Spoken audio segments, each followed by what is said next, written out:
Les presentamos la prédica del día de hoy. Esperamos que les edifique. Comencemos. Buenas noches a todos y todas, buenas noches. Qué bonito estar aquí en la casa de todos y de todas, en la casa del Señor para cantarle, para adorarle, para celebrarle. Y también pues nos honran muchísimo las personas que deciden apoyarnos ahí con las redes sociales y que siguen esta transmisión. Es un regalo para nosotros que esté ahí en su casa, donde quiera que ha decidido conectarse con nosotros. Esperamos que este tiempo le bendiga, contribuya a lo que Dios está haciendo en su vida. Hacemos detrás de esa pantallita suya y todo un equipo de gente que está haciendo todo lo posible para que la imagen llegue lo mejor posible y el mensaje se comunique como tiene que ser.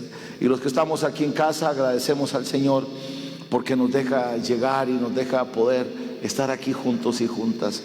Nosotros estamos muy contentos y creo que esta noticia a usted le va también a alegrar, y es que hoy tuvimos una reunión con la gente del Patronato Nacional de la Infancia. Ustedes saben que estamos en este sueño para el tema del albergue. Y bueno, ha sido una jornada intensa de mucho trabajo para el personal que está diseñando todo esto, igual nosotros, y vamos bien. Las palabras de la directora es: vamos pero muy bien con todo esto. Así es que creemos que en cuestión de unos 15 días, 22 días, ya se presentan todos los documentos al PANI para luego ir el proceso de aprobación. Pero falta mucho todavía, falta muchísimo todavía. Y ahora ya cuando vinieron, nosotros creímos que con solo aquel lado que termináramos ya íbamos a estar bien. Falta amueblarlo todo, pero no, ahora necesitamos hacer unos pabellones, hay que dividir unas aulas, hay que hacer oficinas para tratamiento de crisis, etcétera, etcétera. Pero bueno, si hasta aquí hemos llegado, vamos a llegar hasta allá también. Y Dios va a proveer los recursos para poder seguir adelante. Así es que estamos muy animados con esto. Si usted quiere ser familia de acogida o conocer qué significa ser una familia de acogimiento familiar, yo le animo a que se dé la oportunidad de albergar a Jesús, acoger a Jesús, porque eso es lo que dice la Biblia: por cuanto lo hicieron a uno de mis pequeños, a mí también me lo hicieron. Vamos a empezar, y a partir de ahora, todos los días de culto vamos a empezar a hablar de esto. Muy pronto vamos a empezar todo este proceso para que vengan, se informen de cómo va a ser nuestro modelo. Y voy a decir esto con muchísimo respeto, pero con mucha honra. Vamos a hacer, y que quede claro en todo lo que hoy me están mirando acá, que vamos a hacer la primera ONG en todo el país con la modalidad de hogares de acogimiento y también con albergue temporal. No existe una sola más en el país, hoy nos lo dijeron saber. Por eso hay que hacer las cosas bien, por eso tenemos que hacerlas con excelencia. Por eso, así que anímese. Si usted quiere participar, pues hágalo saber.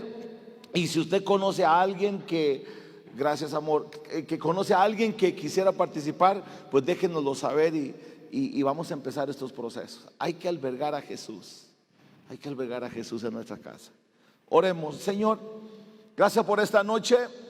Gracias por dejarnos congregarnos, y por supuesto, gracias, Señor, porque tu palabra se hace presente en medio de nosotros para animarnos, para fortalecernos, para guiarnos, para consolarnos, para edificarnos. Y en esta serie que estamos tratando, ¿cómo volver a ti? Queremos volver a ti, queremos volver a encontrarnos contigo, porque muchas cosas nos han distraído en el camino.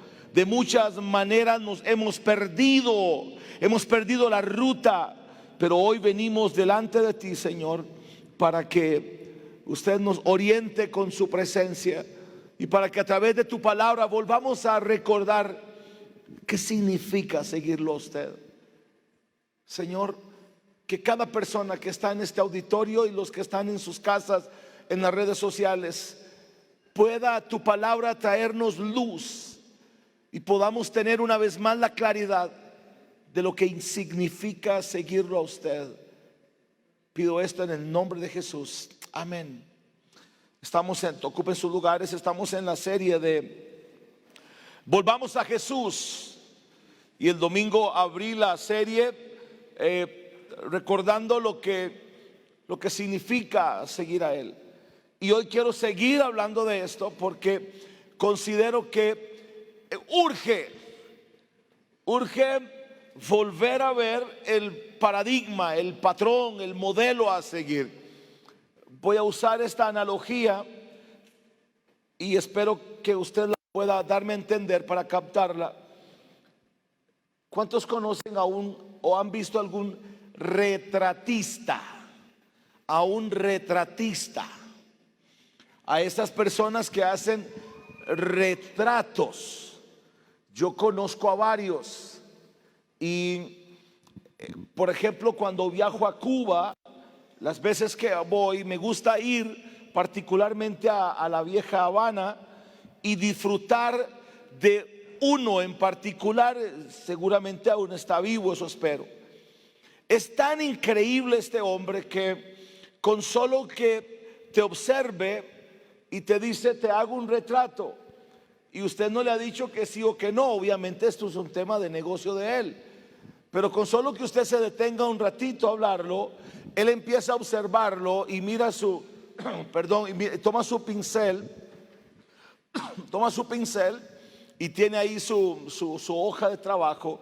Lo observa y empieza a hacer los trazos, lo observa, y estamos hablando, sin faltar a la verdad, de en cuestión de 5 minutos ya tiene un boceto de la cara suya, y cuando se lo vuelve a usted y se lo enseña, es impresionante ver lo guapo que me hizo él también. Ya Dios lo había hecho y él lo hizo una vez. Es increíble la capacidad que tienen para plasmar en un papel los retratistas este tipo de imágenes.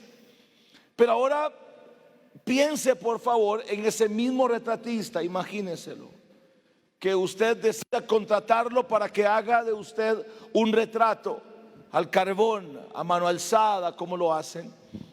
Y resulta que mientras usted le dice hágalo, ya le cobró, ya sabe cuál va a ser el monto, usted se prepara para poner su mejor pose. Respira profundo para que no se le vea los músculos en descanso. Pone su mejor pose porque vas a ser retratado.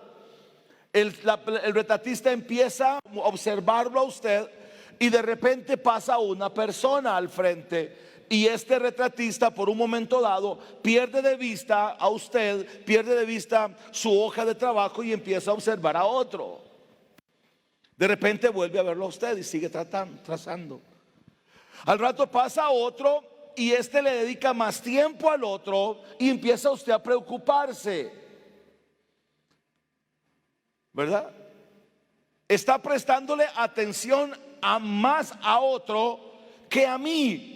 Y la pregunta de fondo es: si yo soy el modelo, yo soy a quien quiere un retrato, debería de estar enfocado en mí, no en la otra persona. Si está enfocado en la otra persona y resulta que usted es de piel blanca o piel morena, ojos azules, ojos verdes, o el tipo de tez que tenga usted, pero la otra persona es más narizón, es más orejón, es más cachetón, es menos cachetosito, es de otro color de piel. A ver, donde quiero ir, al final el producto va a ser un híbrido. Va a ser una mezcla de cosas, una oreja más grande que la otra. ¿Sabe qué ha pasado con el cristianismo? Precisamente lo mismo. Perdimos de vista el modelo, perdimos de vista la esencia, perdimos de vista a quien teníamos que mirar, y pasaron otras al lado y nos enfocamos en otros y empezamos a impregnar, a dejar impreso las imágenes, los retratos de otros y otras en nosotros. Por eso es que nos parecemos tan poco a Jesús. Lo dije aquí hace unos años atrás, creo. En cierto momento entrevistan a un famoso televangelista conocido en el mundo. Llevan a uno de los shows, así le llaman, un show más importante de los Estados Unidos, que lo miran millones de personas en Estados Unidos y fuera. Y este hombre, este entrevistador, se caracteriza por ser acucioso, por ser un hombre que logra sacar lo que quiere de su entrevistado. Entrevista a este televangelista y le habla acerca de todo lo que ha hecho y le dice: nos hemos dado cuenta que a través de lo que usted hace son millones los que lo siguen. Y el entrevistado, el televangelista, lo afirma con la cabeza: es cierto. Has viajado por todo el mundo, sí, sí es cierto. Has hecho esto y lo otro, y empieza a enumerar las cosas que ha hecho. Por un momento dado, al cierre del programa, ya en su cierre, el entrevistador le pregunta al televangelista: ¿es verdad que tienes un jet que cuesta como $6 millones? Noto que estás vistiendo un traje de entero que cuesta miles de dólares. Noto que su reloj es un Rolex y cuesta miles de dólares. El televangelista no sabe qué decir. El hombre que lo está entrevistando lo ha bombardeado. Su jet de millones, su traje de miles de dólares, su reloj que vale miles de dólares. Y al final el entrevistador termina de esta forma: ¿por qué es que te pareces tan poco a Jesús?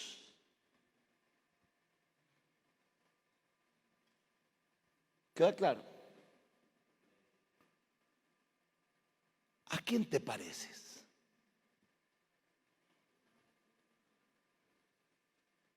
Si hoy tuviéramos que mostrar el retrato de tu vida cristiana, ¿a quién se parece?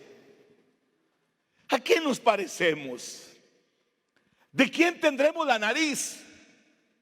¿De quién tendremos las orejas? ¿De quién tendremos los cachetitos? ¿Será acaso que cuando alguien puede mirarnos y puede decir: claro, este es un seguidor de Jesús, se parece a Jesús? Véanlo, mírenlo cómo habla, mírenlo cómo se conduce, mírenlo cómo trata a su esposo, a su esposa, a sus hijos, cómo se comporta en el trabajo, cómo hace negocios, cómo vive su fe. Ese hombre refleja a Jesús.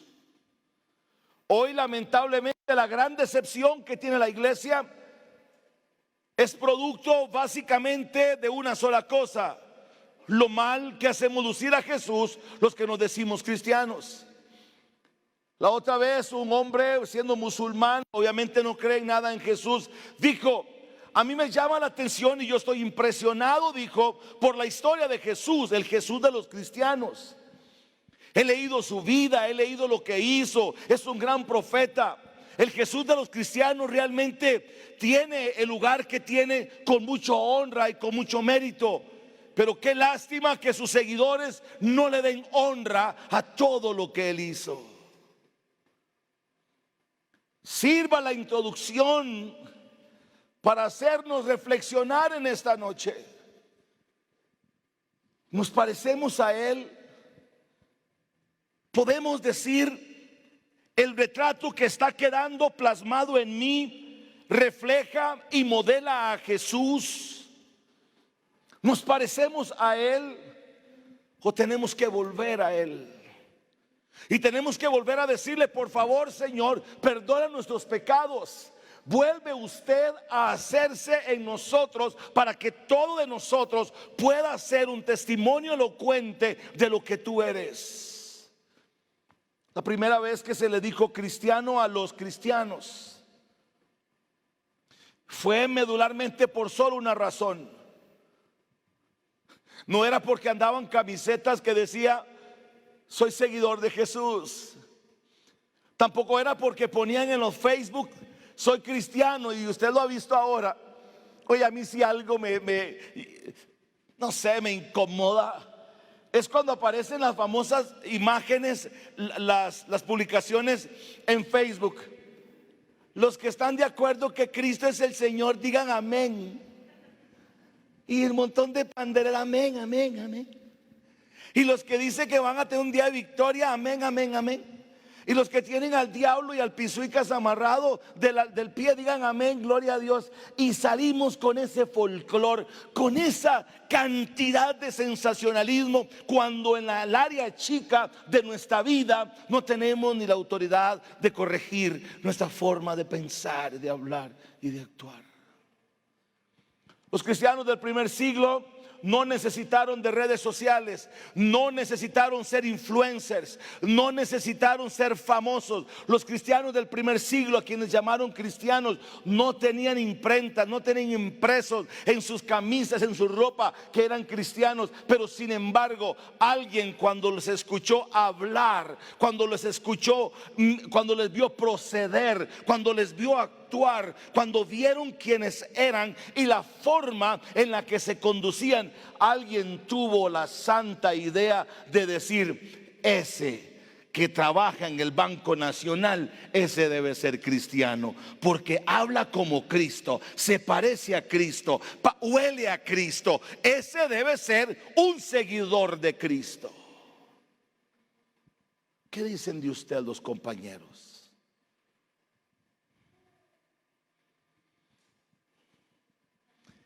¿Qué dice de usted la gente? Ciertamente habrá algunos que se atreven a decir: a mí no me importa lo que la gente dice. ¿Cómo que no? Bueno, aunque hay ciertas consideraciones que la gente hace por la irresponsabilidad del don de la habla. Dicho en gallo pinto, dicen lo que les da la gana, aunque no sea cierto. Pero nosotros deberíamos de preocuparnos de que nuestra vida refleje a Cristo. Por eso es que en esta noche les animo a que caminemos por algunas de las implicaciones que significa seguir a Jesús. De lo que significa seguir a Jesús. El mandamiento de Jesús de sígueme aparece repetidamente en las Escrituras, y a todos les dijo: síguenme. ¿Recuerdan cuando le dijo a Mateo: sígueme? Cuando le dijo a los pescadores: síganme y les haré pescadores de hombres. Hoy la misma frase sigue siendo una constante. Jesús está diciéndole a usted: sígueme, pero para que me sigas tienes que saber las implicaciones que tiene seguirme. Seguirme. Y no podemos tomar a la ligera esta invitación. Porque hay muchos, con todo respeto, que en un momento X de su vida, ya sea que están en problemas, ya sea que tienen alguna situación, es muy fácil recibir a Cristo y confesarlo como Señor y Salvador cuando tienes el agua para arriba de la coronilla y te estás ahogando. Es muy fácil venir a los pies de Jesús cuando todo está complicado. Cuando todo está complicado, usted acepta lo que sea.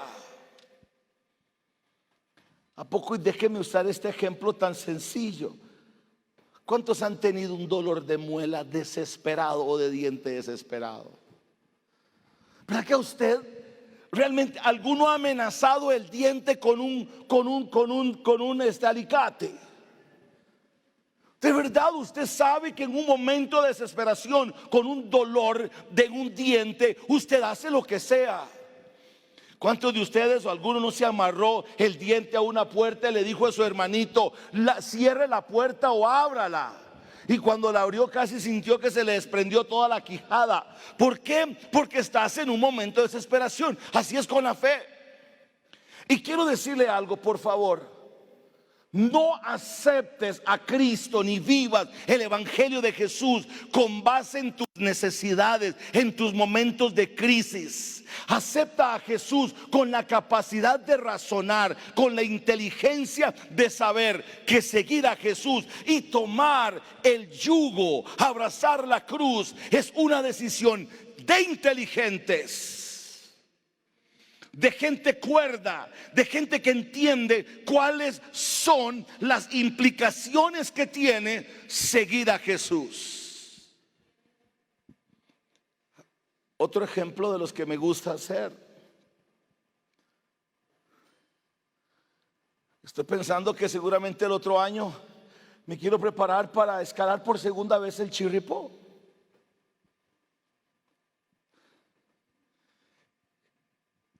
Si usted no se prepara para subir el Chirripó, nunca lo va a lograr. Si alguien, con todo respeto digo esto, está más pasadito de libras y nunca hace ejercicio y nunca hace cardio y no hace pierna y no se ejercita, nunca va a estar preparado. Si a usted le dicen mañana seguir a Jesús significa subir el Chirripó, vas a tener claridad si tiene la capacidad de caminar o no. Hoy me parece a mí que hay demasiada gente vacilante frente al llamado del cristianismo. Hoy me parece a mí que hay demasiada gente ilusionada con decir: yo puedo llegar, sin haber tenido la claridad de lo que significa seguirlo. Hacer esa tremenda caminata va a implicar una formación extraordinaria para poder llegar allá. Así que hoy les invito, en lo que me resta de esta larga introducción, con mucha intencionalidad la hice así de larga, es para que pensemos, bueno, ¿qué significa seguirlo? A ver, y esto de las implicaciones de seguir a Jesús están totalmente condicionadas a muchos elementos, y les cito algunos. No es lo mismo decirse seguidor de Jesucristo en Corea del Norte que aquí. No es lo mismo. Ya ustedes han escuchado a nuestro buen amigo Marcelo González.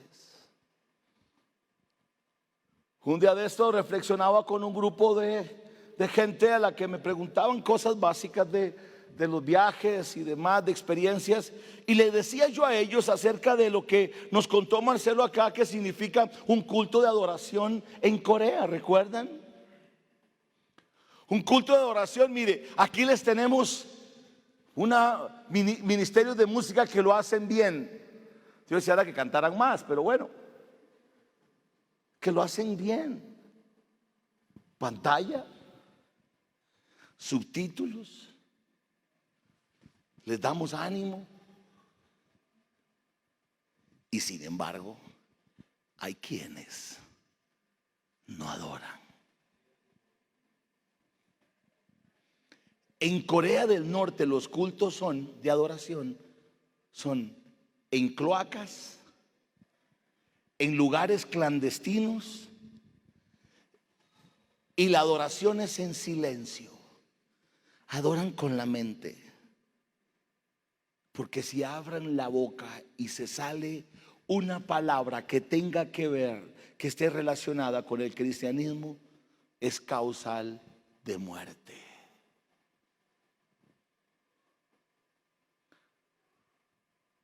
En otros lugares, las implicaciones de seguir a Jesús tienen que ver con no disfrutar de edificios como estos con todas las comodidades. Es celebrar bautismos en estañones, como lo hacen mis hermanos en Cuba, que lo he presenciado y he bautizado gente ahí porque no hay condiciones, y si usted se expone a decirlo puede terminar en la cárcel. Entonces la gente llena un estañón de agua, con agua, y la persona se sube en una gradita y la dejan, la meten en el estañón, lo sacan, ya está bautizado. Los cultos son debajo de palos de mango, cerca de un cañal. ¿Ven ustedes lo que significa para otros vivir la causa de Cristo? Y para vergüenza nuestra, y lo exhorto con todo respeto, para vergüenza nuestra, con todas las condiciones que tenemos, y ahora, como que si no estuviera complicada la cosa, habrán algunos que estarán sentados, echaditos para atrás en la cama, tomándose un chocolatito, acostados en la cama y diciendo: ahora me tiro el culto por la transmisión. Le sale más barato. ¿Qué implica seguir a Jesús? Tampoco vamos a ponernos a martirizarnos y a sufrir por las cosas que dichosamente o lamentablemente no tenemos. Seguir a Jesús es una invitación, indudablemente, que parte de un principio. Es aceptarlo a Él como Señor y Salvador. Y de esto he hablado mucho, pero es necesario volver aquí. Es aceptarlo en esa figura doble de ser Señor y Salvador nuestro. No, por favor, no siga a Jesús basado en las emociones. No hay nada más peligroso que alguien que es dominado por las emociones.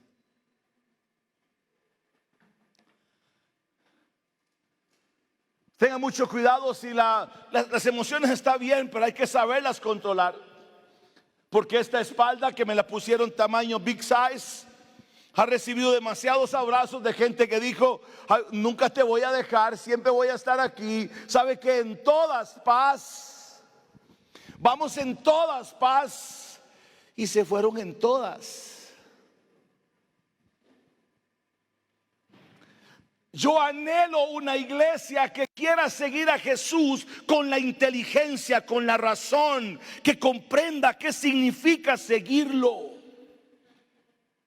¿Qué significa seguirlo? No solamente por el valor agregado que puedo tener a mi vida, no solamente porque me libra del pecado, me quita el cáncer, me quita la enfermedad, me prospera, me da un buen trabajo, me da una buena esposa, me da una buena familia. Esas son valores agregados, pero no deberían ser la condición para seguir a Jesús. Y hoy tenemos un evangelio de baratillo que se predica en todo lado. Venga a Jesús y se le arreglan los problemas. Lo siento, el evangelio que predica Jesús y el evangelio que es modelado por los discípulos y la iglesia del primer siglo fue un evangelio marcado por el sufrimiento, la persecución, la angustia, en donde el mérito no era tener un micrófono y que gente me estuviera observando ahora mismo frente a cámara. No, el precio era morir.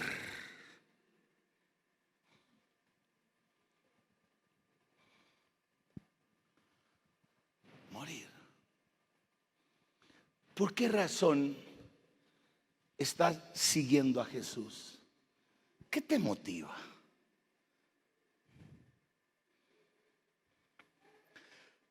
¿Sabe qué me parece a veces? Que a Jesús no lo amamos, solamente lo usamos.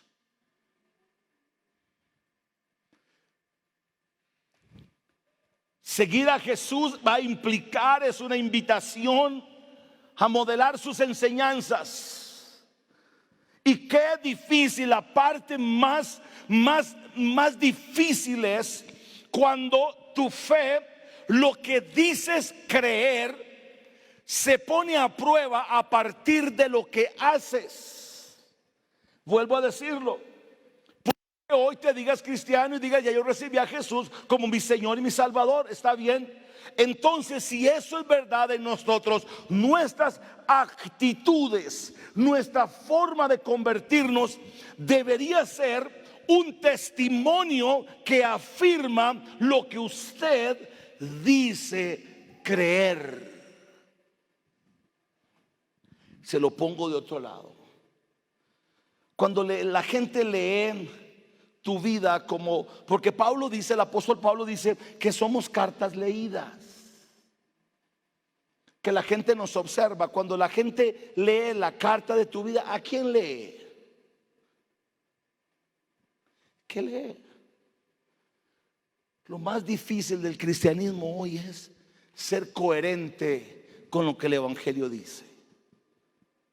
Coherente significa poner en práctica lo que decimos creer. Hoy por hoy la crisis esencial del cristianismo radica medularmente en lo que estamos entendiendo. ¿Qué entendemos que es el evangelio? ¿Qué entendemos que es? Seguir a Jesús es una invitación a sufrir por los efectos de las vivencias de sus enseñanzas. Y déjeme ponerle un ejemplo.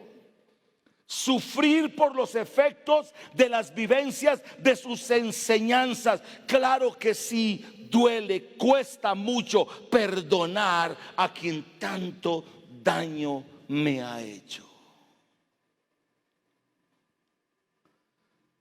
Dije antes que las implicaciones de seguir a Jesús están condicionadas por muchos aspectos. Ya dije, geográficos, como en otros países, en temas de recursos, porque hay iglesias con demasiada pobreza que no tienen, ellos tendrán sus propias implicaciones, nosotros tenemos otras.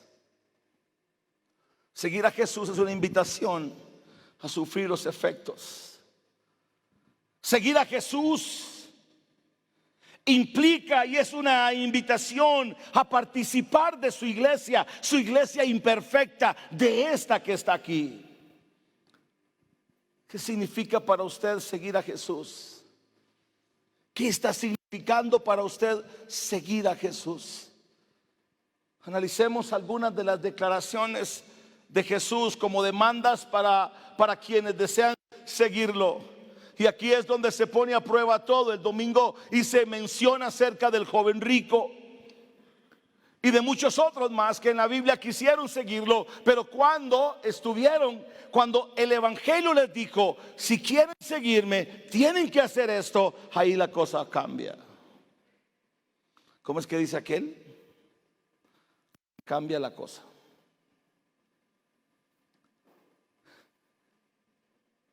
Una vez más, ¿qué te motiva a seguir a Jesús? ¿Qué te motiva? ¿Estás dispuesto a pasar lo que sea por Él? ¿Qué tipo de evangelio has creído? ¿El evangelio del pura vida, del todo bien? ¿El evangelio de bendecido, prosperado y en victoria? ¿El evangelio que mira a Jesús como un instrumento de excitación, de placer, de autosatisfacción, como hoy se da?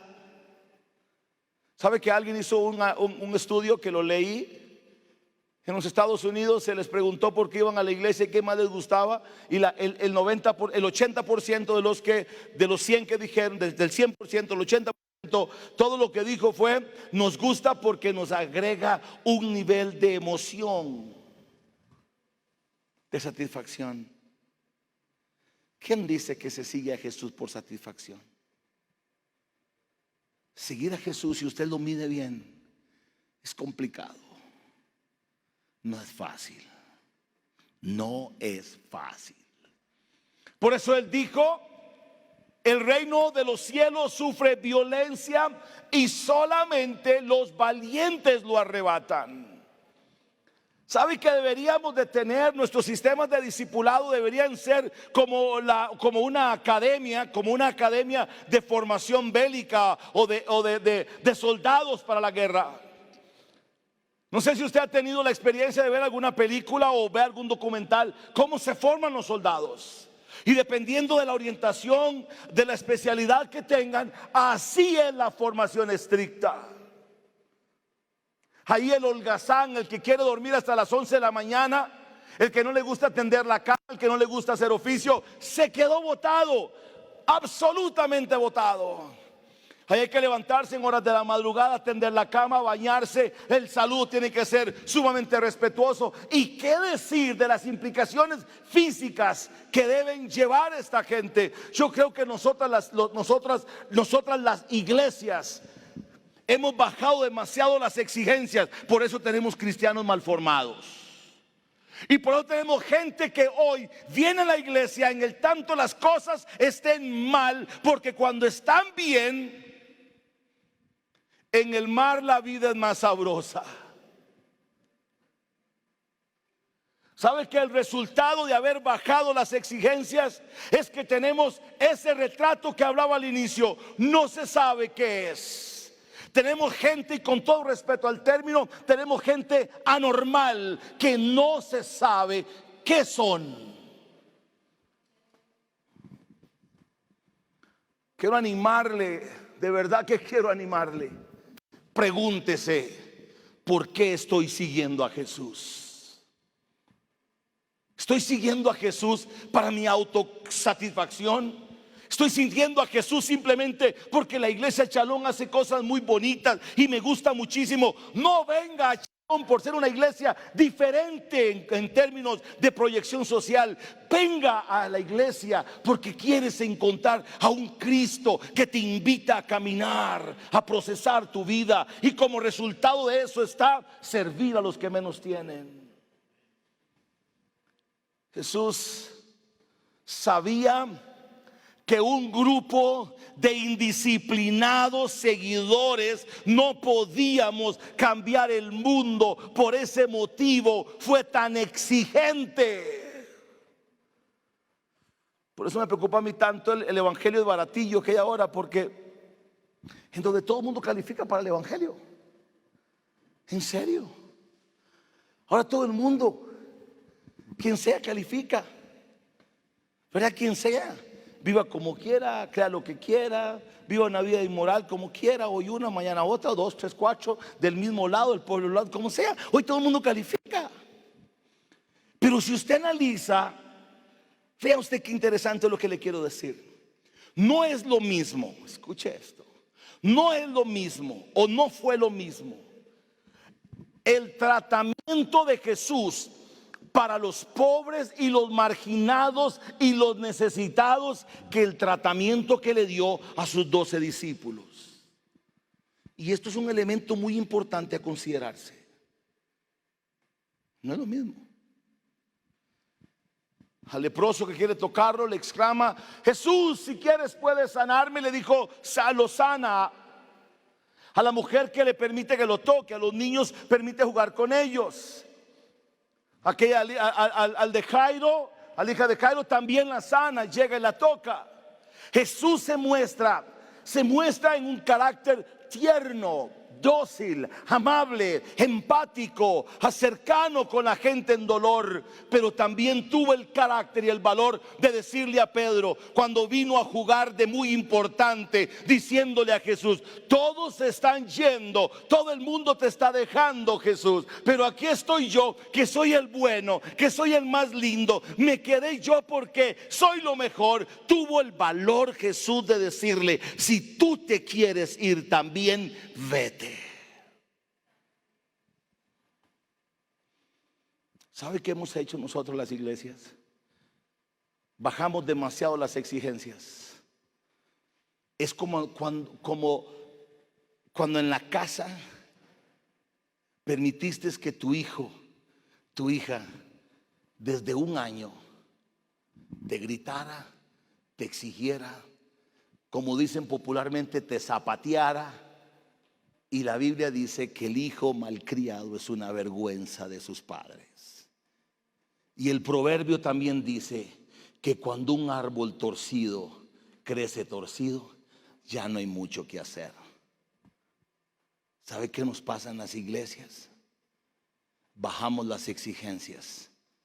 Por eso hay cristianos que no reflejan a Jesús.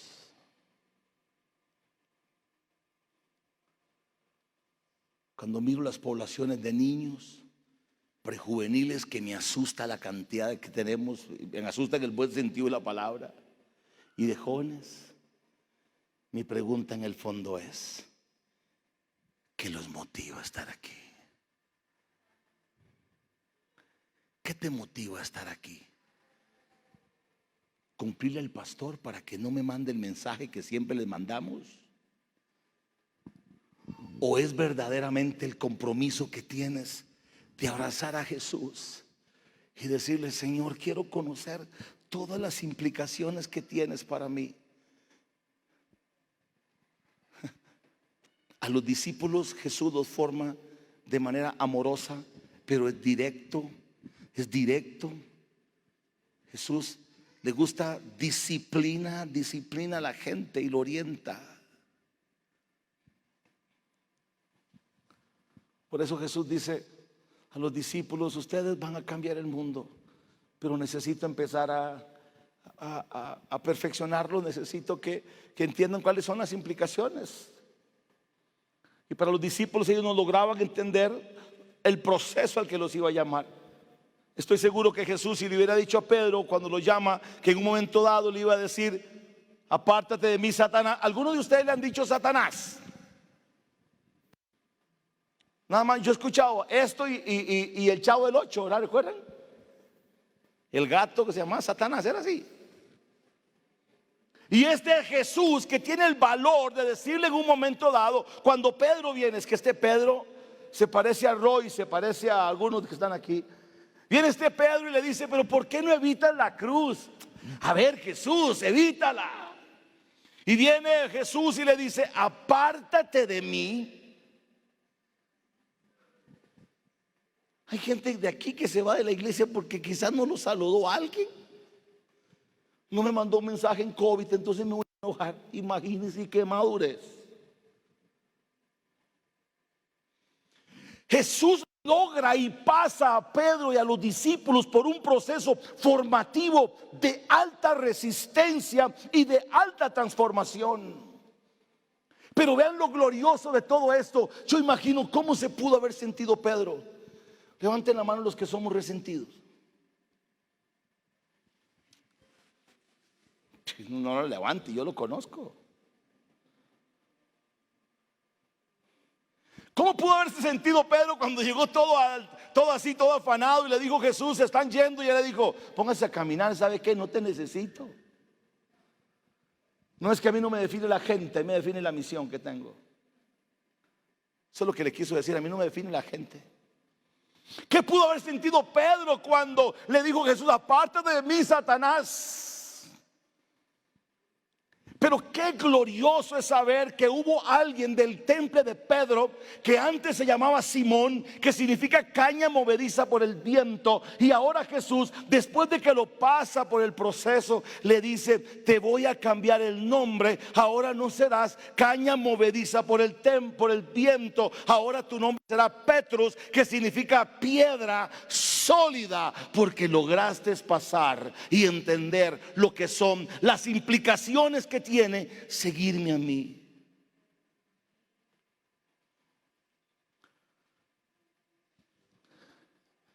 ¿Cómo está tu proceso de formación con Jesús? ¿Estás avanzando? ¿Estás caminando? Eso es como cuando alguien empieza a ir al gimnasio y empieza a perder peso y se ve en el espejo y dice: ya no tengo, y se anima y dice: tengo que seguir. Cuando te miras al espejo de la palabra de Dios, logras ver cambios en tu vida. Logras ver a Cristo impregnándose en usted. Logras ver a Cristo, las marcas de Cristo en tu vida. Por eso es que la serie de este mes, volvamos a Jesús, tengamos el valor de seguir a Jesús. Jesús dice en una de las implicaciones: todo árbol que no da buen fruto, todo árbol que no da fruto será cortado. Jesús espera mucho de los que le siguen, entienda eso. Todo árbol que no da buen fruto será cortado. Si tú eres un seguidor de Jesús, se espera de ti que des mucho fruto. Y por favor, no le pongas signo de colones a ese fruto. Es ese fruto y muchos más. No solo fruto, sino buen fruto. No es cualquier fruto, es buen fruto. Fueron llamados a dar frutos. Ustedes fueron llamados y nosotros fuimos a ser llamados a dar frutos, no a ser una planta estéril o a ser una planta simplemente ornamental. Usted está aquí para que dé frutos. Y Jesús dijo: si no da fruto, es cortado. Eso dice la Escritura. Mateo capítulo 3, versículo 10. Lucas capítulo 13, versículo 24. Esfuércense por entrar por la puerta estrecha. La palabra para esforzarse en este pasaje se deriva de la palabra griega que significa agonía, que quiere decir forcejear, luchar, una lucha intensa. ¿Saben que vivir el evangelio al nivel de Jesús es una lucha intensa? Es tensionante. Hay que vivir a la defensiva.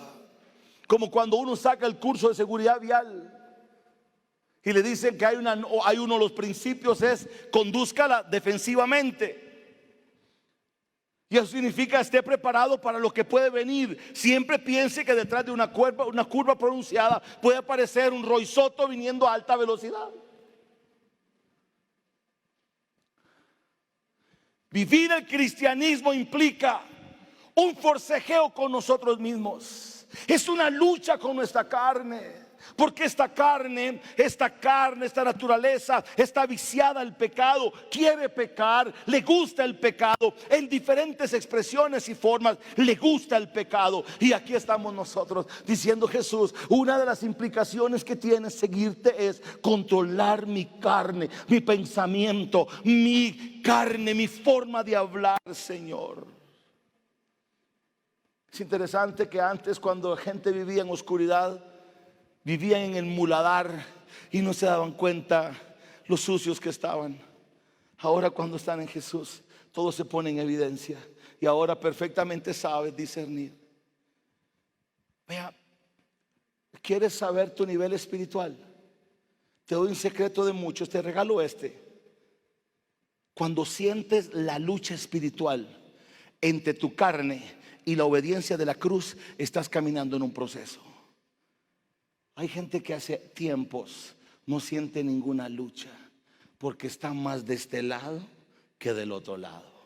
Porque el cristiano que vive bajo el señorío de Cristo vive en una lucha constante consigo mismo. Por eso es que el Espíritu Santo aparece para darnos poder y dice: yo no les he dado espíritu de cobardía, sino de poder, amor y dominio propio. Termino con uno más. Lucas 9:62 dice: ninguno que poniendo su mano en el arado mira hacia atrás es apto para el reino de Dios. Jesús en este verso literalmente exige una focalización única y exclusiva hacia Él.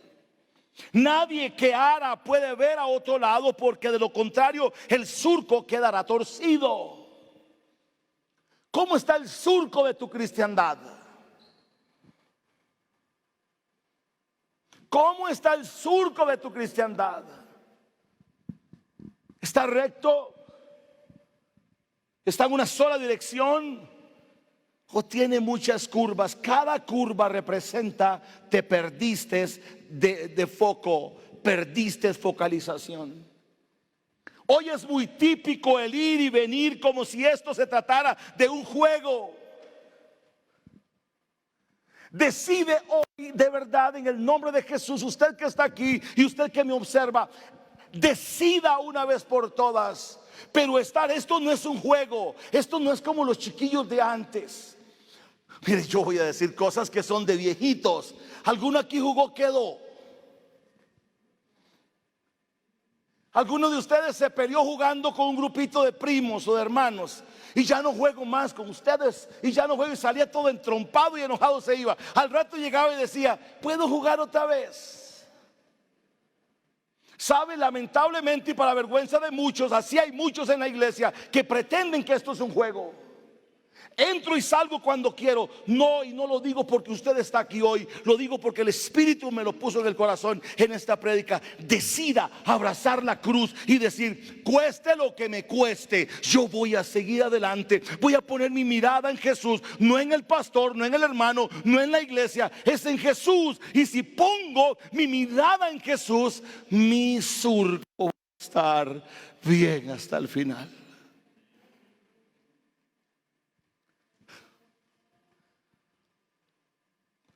Ponga la mirada en Jesús. Y cierro con mi analogía del retrato. Voy a verlo a Él. Voy a observarlo. Voy a verlo. Y entre más lo observo, más me enamoro. Y entre más lo observo, más se impregna su imagen en mí. De tal manera que todo lo que puedo pensar, hacer y actuar va a reflejar la presencia de Cristo en nosotros. Le hago una síntesis. ¿Qué lo anima a estar aquí? ¿Qué anda buscando el Evangelio? De eso predicaré el domingo, así que si quiere venir. ¿Qué andas buscando el Evangelio? ¿El milagro?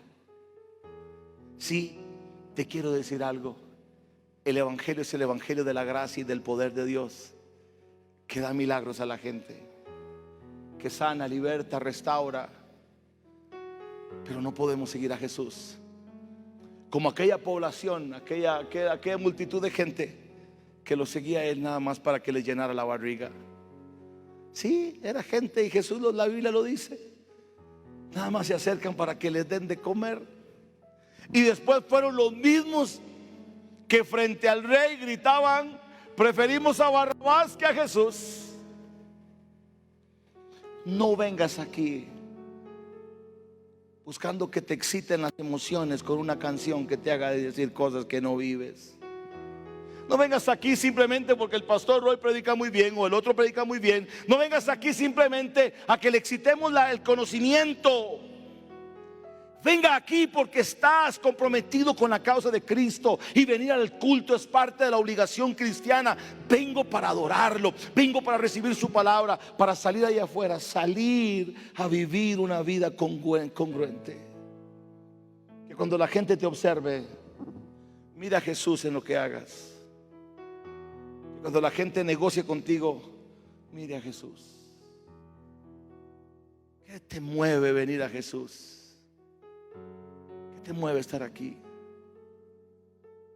¿Será acaso que tienes que poner en perspectiva las implicaciones que están teniendo para ti hoy eso? Si estás luchando con la carne, estás bien, estás luchando. Te voy a decir por experiencia propia, hay días que es más dura la lucha, ¿verdad? No, es que luchar con la carne, por favor, no lo sexualice. Todos creen que es sexual, que es lujurioso. Y seguramente que se quiera acostar con alguien. Muchas de las luchas a veces no tienen ni que ver con temas de orden sexual. Tiene que ver con el desánimo, el doble ánimo, la falta de perdón, la falta de identidad, la falta de aceptarme como estoy, aceptar que soy un llamado y tengo que dejar de huir, caer rendido ante la cruz y decir: sabía que me estabas buscando. Lo mejor que te puede pasar y nos puede pasar es volvernos a encontrar con Jesús y volver a la cruz, al lugar donde empezó este amor, donde empezó nuestra amistad. Gracias por haber escuchado este mensaje. Les animamos a compartirlo. Bendiciones.